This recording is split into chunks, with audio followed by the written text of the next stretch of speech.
Welcome to the Brain Picker Pro Show, live from Lake Wiley, South Carolina. I'm Larry Goins. Thanks a lot for watching. I really appreciate it. You know, on this show, we interview guest speakers, trainers, authors, coaches, mentors, marketers, real estate guys, entrepreneurs. And today I have a very special guest, longtime friend. I've known this guy for, I don't know how many years, but his name is Peter Kolat. He is a marketer. He's got his own podcast. He's just a phenomenal guy, great guy, a huge resource of information. So welcome to the show. What's going on, buddy? Thanks, Larry. I'm really glad to be here, man. Good to reconnect with you, man. Yeah, it's been a long time. How long have we known each other? I don't know. I think I was in diapers at the time. And I was probably in my 20s. There you go, man. Yeah, it's been a long time. How old are you? I'm doing great, man. Life is good. You know, can't complain. The business is going, and my kids are growing, and you know, I'm just moving along. That's awesome. That's good. So tell our listeners a little bit about yourself. So if you guys can tell, I do have a little bit of an accent. It's from Texas. Maybe not. But I'm originally from... What's that? Yeah, Southern Texas. Y'all really down south, you know what I mean? Where the Polish people kind of show up there. So I was originally from Poland, came here when I was 14 years old, didn't speak any English back then. I'm still learning. And, you know, since then, I used to be an architect for a long time, so I did a lot of real estate things. And when the 2008 came along and the whole crash happened in the real estate market, especially here in Michigan where I live, I mean, literally developers picked up and left completely. I believe it. Architecture dried up, and I went to business for myself. So my passion was always, you know, marketing and internet. I loved internet and real estate, obviously. So I incorporated those three things, and I started my business helping other real estate investors and agents, for that matter, market their own businesses on the internet, their properties and stuff like that. So that's where the business came about. And in the past, you know, I've been doing this for the past, almost 10 years now. I do a lot of stuff on Facebook. I do a lot of stuff on marketing, building out sales funnels for real estate guys and in different industries, and actually outside of real estate as well with regular business owners. And so that's what I'm doing. And I love doing it, you know, because marketing is one of those animals that you always get to find something new, right? It's always something you think that it's going to work this way and it works another way. So it's always what market. It's always changing, especially when it comes to technology. You know what I mean? And it is amazing how quickly, especially like Facebook and everything, little things will change, and you have to adapt, and you have to take advantage of the opportunities that are given to you. That's exactly right. That's exactly right. So tell us about, how long have you been in the U.S.? And how did you come here? And tell us about how you kind of got started and was able to start your own business from being an immigrant and coming into the U.S. Right. So I came here when I was 14. That was in 91. So it's been a long time now. And I feel like that my whole life I've had this entrepreneurial bug in me. You know what I mean? Because I remember, you know, when I was little, I don't really share this, but I remember the area where I used to live in southern Poland. It was a big tourist area, so we had a lot of tourists coming in. So I remember we were little, and we would literally catch field mice, paint their tails and all that kind of stuff, so they look like this different kind of what do we call it, like a animal, and we would sell that to the tourists as a pet. And that was our first entrepreneurial kind of, and we made money doing it. It's just, you know, when they get home, you know, there was no money back. We didn't have any guarantees. So that was one of those first things. So it was always kind of there. And when I came here, I knew that I was working for somebody else, and I never really wanted to do that because I don't play well with somebody telling me what to do kind of thing, you know. And I think we can kind of relate as entrepreneurs. So I started my own company, you know, and did it at first as a part-time after I did my 9-to-5. And as it started growing, and then 2008 came along, I sat down with my wife at the time and said, listen, I think just go full-time, you know, just take that leap of faith and start going at it completely. Because if you're not comfortable, or if you are just, kind of like putting your toe in, it's very hard to be successful. When you kind of go and burn the bridge or whatever, then you start actually taking massive action and growing things. That's right. You got to burn the bridge, burn the boats. That's right. Burn the boats. Yeah. Because, that's one of the things I do. One thing I do in my business is I coach a lot of people. And one of the hardest student to have is someone who is comfortable in their life. Right? And they're like, just moving along, doing just enough to get something going. And until you have something like a really strong why or why you're doing this, or you burn the bridge, it's really difficult to take massive action and actually go all out doing it. You know what I mean? So I do. That was one of those things that I had to do, and I did it, and I'm glad that I did, because I've never worked for anybody else since then. That reminds me about the reason not a lot of companies are great is because they're good. Good is the enemy of great, right? Right, exactly. I mean, think about Microsoft. All the years that they've been around, have you ever seen them release great Microsoft Windows? I don't think there's ever been a case that they did that, right? Yet they're a multi-billion-dollar company. No. And that also works with the whole perfectionism thing, right? That's an enemy of success, I think, perfectionist.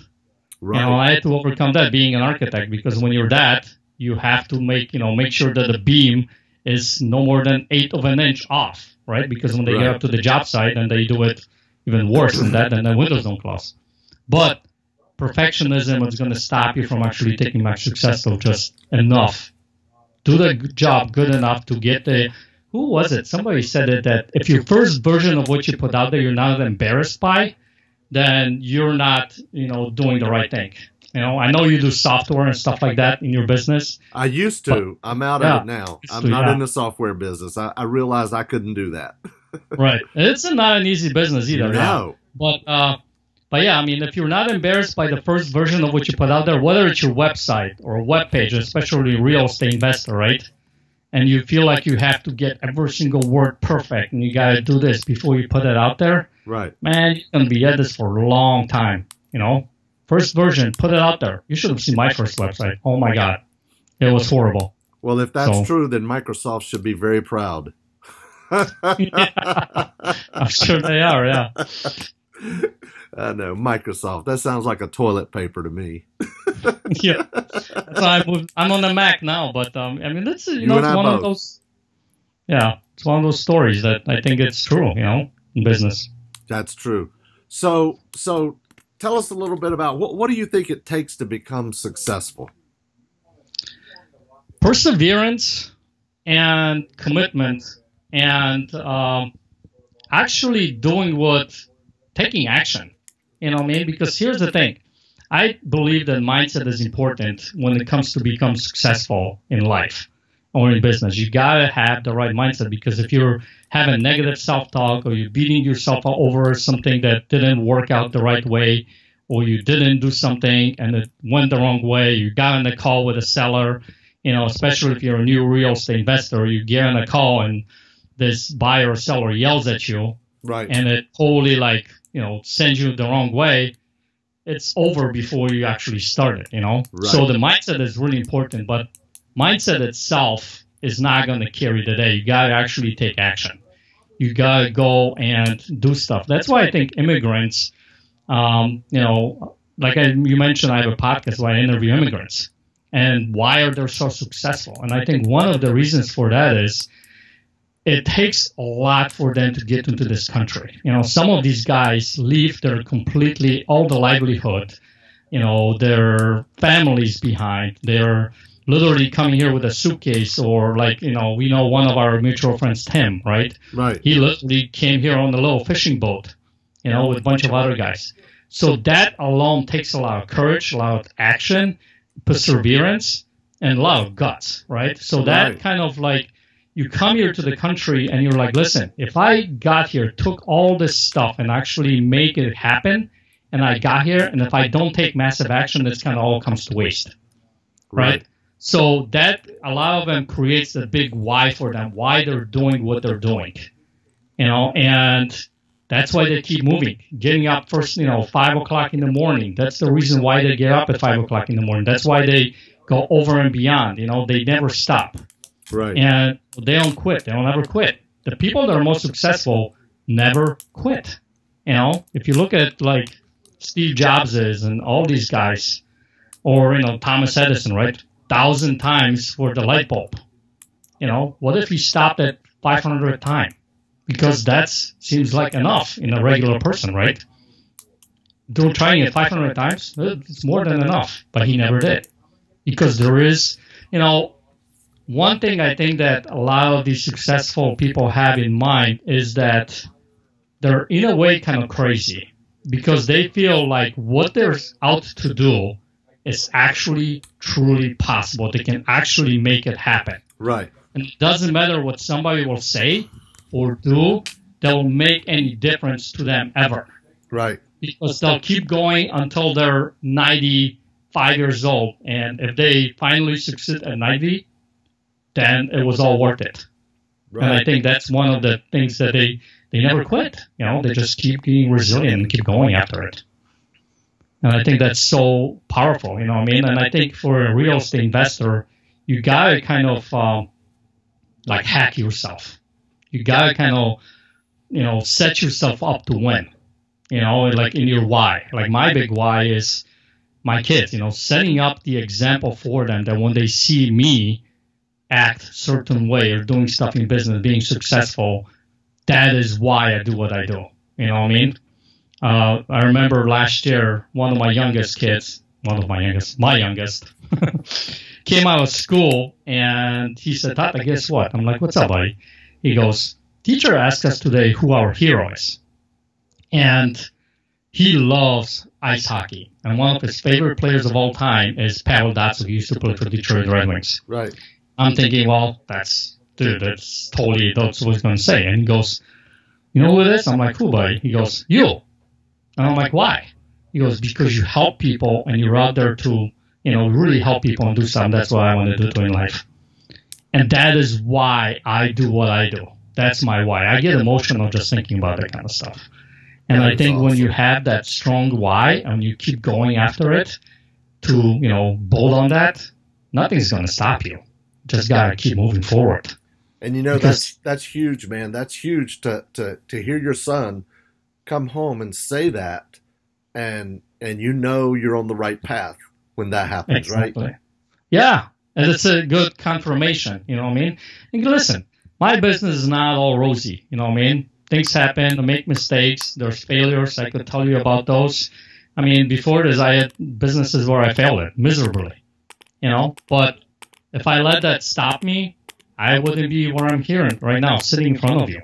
Right. So that's so important. You got to keep moving, you know what I mean? And just got to keep, because there'll be a lot of people in your life, situations, circumstances that are going to try to take you down. And if you let them, it's like, Rocky in the Balboa, he talks about this. Doesn't matter how many times you get hit. It's by how many times you get up. That's so true. And that's so true. Yeah, you got to do that. So I think that's the secret to success in a way. That action. Keep taking action towards it. And listen, it's got to be focused action too. That's, I think, important because if let's say I have to make a deal, that's my goal for, let's say, this month or the next couple of weeks or, for this quarter if you're starting out. Right. And the action that you're taking is action that, let's say, I'm going to read a book or I am going to research this on the internet. That's not focused action towards that goal, right? You're kind of fooling yourself in thinking that you're being productive and you're taking action. Right. You got to actually plan it out. If this is the deal that you want to get, what are the steps that are going to get you to that deal, right? Right. And then you take action towards that actual deal. And then before you know it, you're going to hit it. It's like, I tell my students about driving to, let's say you have a map that you're going from Michigan to California. Mm-hmm. You have the map, the GPS, how to get there, right? And you just focus on the next waypoint. Let's say getting to Illinois. You hit that, then you focus on the next state and the next state. Before you know it, you're in California. Right. So that's really good. That's good stuff, man. That's good stuff. Now, let me ask you this question. You and I both run into people that they want to be successful. They want to have their own business. They want to have a real estate business or whatever business really as far as that goes. Yep. But either they procrastinate or they don't have good follow through or they get bogged down in the details. What do you tell people like that? I mean, it's easy to sit here and say, just do it. Just take action. Keep pushing. Move through it. Push through the hard times, right? It's easy to sit here and say that, but you and I both know there's some people out there that they can't just push through. They can't just do it, right? So what do you teach your students? I know you coach and mentor some people in business and stuff. So what do you tell your people to be able to have that perseverance and that mindset of taking action and keeping that mindset of taking action? What do you teach your students? So, man, that's good. That's a really good question, man. So here's what I talk about. First, is we got to get down to the bottom of why that is. Why is he procrastinating? And most of the time, one of the things that I'll ask my students, because I have that freedom with them, right? Like we have this conversation that we can be vulnerable with ourselves and we can actually tell me what's up, Right. So I straight up ask them, what are you afraid of? Because procrastination, what are you afraid of? Procrastination, a lot of it comes from that. And when they start telling me what they're afraid of and start digging into it, bottom line is a lot of them are either afraid of failure, disappointing somebody, disappointing themselves, or afraid of being actually successful, because when the success hits, then there have to be a certain person, right? Like they have to be a somebody else or whatever. So a lot of times people procrastinate because they're afraid of something. Then what else I actually talk about is in those moments, right? When the moment comes that you have to go and make the phone call, let's say, and they don't do it. A lot of times it is because they focus on something in their head. Like what are they thinking? What they're focusing on. Right. Most of the time, if I don't make the phone call, it's because I'm thinking, well, if I call this person, they're going to pick up the phone and they're going to yell at me or whatever the case may be, right? Right. Each person has a different version of it. So what that comes down to is what they're focusing on. So what we got to do is reframe what they're focusing on, and then we start, looking at like, so what do you want your life to look like? Why are you doing what you're doing? And you got to start getting them to focus on the thing that they want as opposed to the thing that they don't want. And I think a lot of times people who procrastinate and don't take action is because there's some kind of fear and they're focusing on what they don't want in life. I don't want to be poor, or I don't want to be, this, or I don't want that. And that's why I'm making these phone calls. That's why I'm trying this real estate business or whatever business for that matter. And guess what? This is a line that I got from Tony Robbins a while back, and I constantly put it in front of my mind. And that is, where focus goes, energy flows. And if you're focusing on what you don't want, guess exactly that's what you're going to get, Because, one of the things, Larry, that I do as far as my coaching is I study human brain. I think it's such a powerful freaking, little computer that it can do amazing things, right? So neuroscience is one of the subjects I study all the time. And here's the thing about your head and your brain. You have two components, basically, the conscious mind and the subconscious mind. Right. Now, your subconscious runs about 95% of your day. Your conscious mind only runs about 5%. Right. Give you an example. When you get up in the morning today, did you really consciously think every single step that you had to do to brush your teeth? No, you didn't. You just went and just did it, right? Right. You didn't go and I got to move my head to the left and right and up and down. You didn't think about it. It just happens, right? Or when you're driving to work or to your office or whatever, how many times have you got there and you're like, how the heck did I get here today, right? Yeah. Yeah, your subconscious muscle just took over that. So that it tells you that your subconscious runs most of the day. That's how powerful it is. It runs your muscles, it runs your breathing, your heart, everything. You don't have to think about it. Yeah, exactly. Because if you did, you would go crazy. Literally, think about it. If you consciously had to think about all those things, you would go nuts in the span of like literally 2 minutes. Right. Because you have to think about your breathing and how you walk and how you move your muscle and everything, right? Right. Now, here's the crazy part. Your subconscious mind, as powerful as it is, cannot distinguish what's right and what's wrong, what's good or what's bad. It just takes in whatever you tell it. So if you keep saying, listen, I don't want to be poor, one, it doesn't hear the negative aspect of that sentence. The don't part doesn't hear that. And two, whatever you keep telling it, that's exactly what it's going to give. So a lot of times when people are not successful, it comes down to the fact that they ask themselves internally in their self-talk wrong questions. Because, we humans cannot basically deal with not having a question answered, right? If I ask you a question, you want to know the answer. Same thing goes with your head. If you ask, yourself certain question, you're going to get the answer. Your mind is going to give you an answer. So if you are, for instance, not making phone calls and you're beating yourself up over it, and you're like, God, I'm so stupid or whatever, right? I can't believe, why didn't I just make that call? Why didn't I just pick up the phone? Well, guess what? Your mind's going to tell you the answer. Well, the reason why is because you are not good enough, or you were, you're stupid or whatever. You know what I mean? Your mind's going to give you the answer to that question. Why didn't I do this? Right. However, if you ask yourself the right question, for instance, like, how can I make these phone calls work? How can I make sure that every single time somebody calls me, I pick up and I close the deal?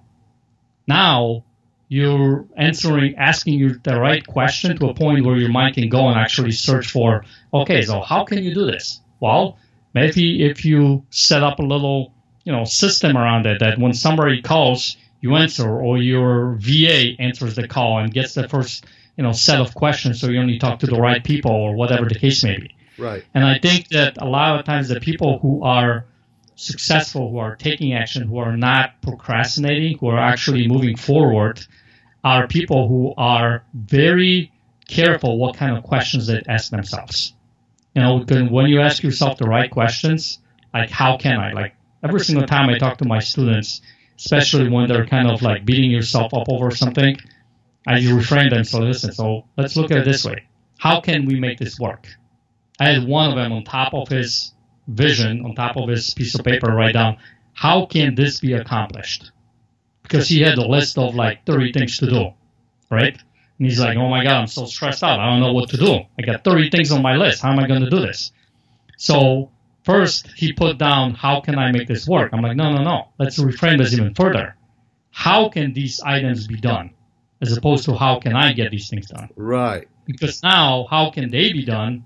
Now, listen, you got few employees in your company. Could it be possible that some of these items could be done by your employees? And start looking at this, or how can that be accomplished? As opposed to how can you have to do it? And I think a lot of business owners look at it that way, especially the ones who are so overwhelmed in their business. They feel like they got to do everything, and the responsibility is on them, and all that kind of stuff. And once you reframe that and you start kind of looking like, how can it be done?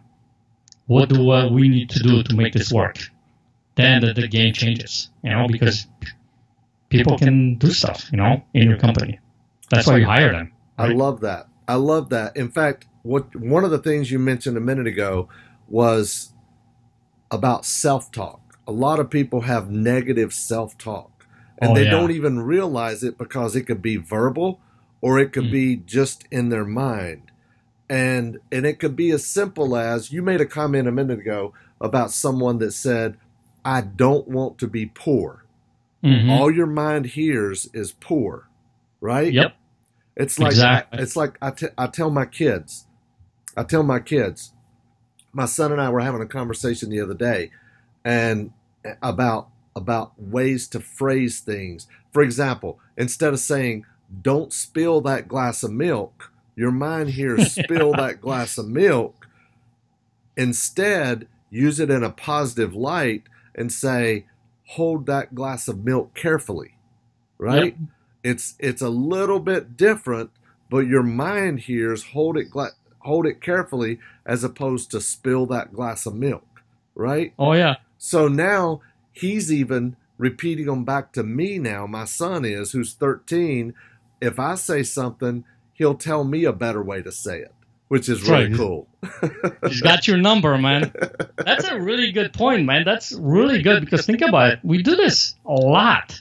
And until you start really getting present, like getting conscious to your own self-talk, to the things that you say to yourself, all of this stuff is running in the background, right. You know, and you don't even realize it. You know, how many times, you know, let's say you're driving down the road, especially here in Michigan, we got a lot of potholes in Michigan, right? You're driving down the road, it's like, oh, there's a pothole. Don't hit the pothole. Don't hit the pothole. Don't hit the pothole. Don't hit the pothole. And boom, you hit the pothole. Like, yeah. You're moving and toward you still hit the pothole. How is that possible, right? You know, but that's exactly, you know, don't spill the milk. That's what happens next. Milk gets spilled, you know? Right. So the reframing that, and you got to start.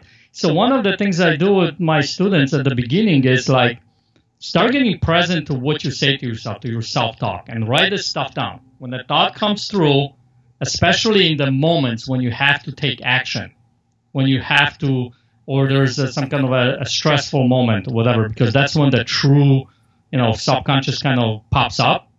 Write that stuff down, and then we start reframing it. You know what I mean? I had a self-talk back in the day where I'm like, I can't convince anybody. I'm not good enough to talk to people, you know, because when I was 14 years old, my mom came back from the United States. She was coming back for vacation. And 2 weeks before she was going back to the United States from that vacation in Poland, which, by the way, at that time I had a great life and living with my aunt. I was like living in a mansion. She goes, guess what, kids, you're going to America with us. I'm like, no, I'm not. She's like, yeah, you are. I'm like, no, I'm not. And we had that argument back and forth. The next thing I know, I'm on the plane. Right. And I'm like, well, if I can't convince my own mom, how can I convince somebody else? So that story was in my head for the longest time. And guess what? I go in the marketing business and sales. All right. How is that going to work, right? So I finally got clear of it. And then I'm like, you know, or the whole accent thing, right? Right. Because I have an accent, people don't respect me, don't listen to me. That's BS, you know? I actually use it to my advantage in a way, you know, especially when it comes to certain, you know, ladies, you know. There you go. Right. Now you are a good salesperson and marketer, right? That's right. Now I rock it out because it's whatever I say to myself, you know. It's your mind is so powerful, guys. Seriously, I kid you not. Use it to your advantage. You know, people would use it. A lot of times they don't even realize it, but they use it to their disadvantage. Use it to your advantage. It is the most powerful tool you have in your life. Use it to your advantage. That's all I got to say about that. It's awesome. That's really good. So give us a couple of little steps, right? That people listening to this. I mean, there's people listening to this right now that are thinking, man, that's me. They're talking about me. I have that. I feed my mind with negativity, and I've got to have positive influence, and I've got to change my whole, or you call it reframing. I've got to reframe the way I talk to myself in every little situation. So give us a couple of bullet points that people could write down how they could recognize and then start to do something about it so they can move forward and be able to have perseverance and take action and keep a positive mindset. All right, so let me see if I could get... Okay, so one of the things that I would say, I mean, if you've been in personal development, you probably heard of having your vision. Right. You know, I think you totally get this, Larry. I think writing a vision is very important, not only for your business, but for your life, what you want your life to look like. So literally... First in your life. What's that? First in your life. Yeah, in your life. Yeah, because you want to create your business to support your personal vision. Right, because most of us have this vision for our business, also known as business plan, right? And that's how we operate in our world, like we create a business plan. Well, guess what? And then we're trying to fit our life around that business. And that doesn't really work. So write out your vision for your life, what you want your life to look like. Like break out a piece of paper and you want, look at the different areas of your life. What do you want your relationships to look like? What do you want your life to look like? What do you want your, your spiritual part of your life, your wants, what you want to do in life with your kids, with your family, with wives, whatever, right? And literally focus on what you want. Not what you don't want, but what you want. Put that in there. And you're going to start seeing little trends of how your mind is going to start going back to, I don't want that. You're going to start, I think the first version of writing the vision, you're going to start seeing some of these limiting beliefs that you have that are popping up, okay? So write that out, and then set it aside for a couple of days, come back to it with fresh set of eyes and see how many of those little things like I don't want to be poor kind of things, sentences are in there. And you're going to start seeing like, okay, this is a limiting belief. So now if you catch yourself doing that, now you look at like, how do I reframe this? If it's, what's the opposite of I don't want to be poor? Well, I want to be rich, right? Right. So if that's the case, why do you want to be rich? Right. And there is such a thing called the Toyota, I don't remember exactly the full phrase of it, the Toyota kind of a strategy where they would ask why 5 times of whatever problem they've had. So let's say for this particular thing, like why you want to be rich, and then you say, well, because I want to make more money. Well, why is that important for you? Well, because I want to make sure that my family is well off. Well, why is it important for you that family is well off? Well, because we'll have fun, we'll love each other, and we'll go on trips, we spend time, and all that kind of stuff. Well, why is that important? Well, because when that happens, I am going to be fulfilled, I'm going to be happy, and people are going to love me, and my family is going to appreciate and love what I do for them. Now you're talking. Now you know why you're doing what you're doing. It's not, you're not doing this to make a lot of money. You're doing this because you want, your wife, your kids to appreciate you, to love you, and be there, see how, great of a father you are, and whatever the case may be. I think that's really, really important. I don't want to interrupt you, but It's really, really important when you start creating your personal vision that it doesn't include dollar amounts. Yes. By asking why 5 different times, you got down to the real item, and that should not include a dollar amount. Your real personal vision should be what you really want to do and your why for doing it, but not include dollar amounts. But then once you create that personal vision, then you figure out, well, how much is it going to cost me to fulfill this personal vision? Then you build your business around that. Exactly. Yeah, because money is going to filter what you want to do in life. Because if you start first putting money into it, you're going to be like, okay, well, to live my vision, I need to have $5 million, right? Really? But when you start, getting down into writing your vision, what you want to look like, excluding the dollar amounts, right? Then later on, you're going to see, well, listen, to live my vision, to live the life that I really want, it actually takes about maybe $300,000, not $5 million, right? In reality. Right. Now this is completely different vision. Now it's attainable. Now you can see like I can totally do this, and then you actually take action towards that. You actually put the specific waypoints and actions to get to that vision, to get to how to make that happen, right? So now when you're looking to get that house, and you get 10 or 20 grand in profit, that you're going to see how much closer you're getting to living that vision. Now it gives you that reason why you're doing it, as opposed to I just want to be rich. That's not something that drives people. Being rich doesn't, I think, motivate people. What motivates them is why they're doing this, to be rich. Right. Start with the why. Exactly. Start with why. So in my question a few minutes ago about what would you recommend some steps is number one, create their vision, and number two, start with the why, which the why really is the vision, I guess. Yeah, it ends up being the vision, right? And just, start writing stuff down, that thoughts that are coming up in your head. You know what I mean? A lot of times, you go about your day, go about your day, and you're going to notice that you keep asking yourself these kinds of questions, like, why am I not doing this? Or why am I doing this? Or, I'm so this, I'm this, or I'm that. And start writing that stuff down. And you're going to notice that some of those limiting beliefs pop up. Right. And then you can start, what's the opposite of that? And then you put that in your vision, because guess what? What I would want you to do is have that vision in front of you so you can read it, so you can see it every day. I literally have my vision. I wrote a vision for my life. I have it on my phone, and I have it on next to my bed. So when I get up in the morning and I turn this way, it's right there on the wall in front of me. So I see it. And the top of my vision, I have my why at the top of it. And it says I'm a remarkable contribution to the people I interact in the world. So that's where I come into the, podcast interview with you today, Larry.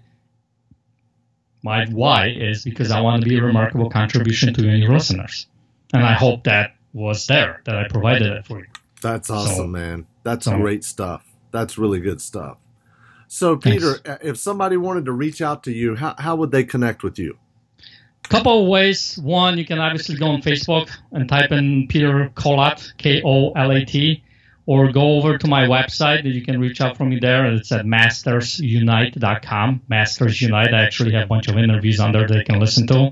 Some of them are on that specific topic that we just talked about. Right. That's how you can reach out, either Facebook or on my website, and I'm accessible. So reach out to me, talk to me. Man, that's awesome. I really, really appreciate you being on today. It's been a lot of fun and really good. And even though we didn't even get into the whole marketing thing, we'll have to do that on another one. But I got to tell you, man, mindset, personal development and mindset is so important, not only just in real estate, but in business and in life. And it's so, so important. So I really hope you guys got a lot out of this. And Peter, thank you for sharing. Guys, go out there and create your personal vision. Number one, your personal vision, and your why, which your personal vision really is your why. And then you build a business that serves your personal vision. Right, Peter? Exactly, man. Because and listen, the great thing about that, you're going to get hyper-focused. Because if you're building your business around your vision, you're going to see that you got about 25, 30 hours a week to make this work. That's when the hyper-focus comes in. You can actually be much more productive. You can be focused on that. That is so true. Here's a good book to get.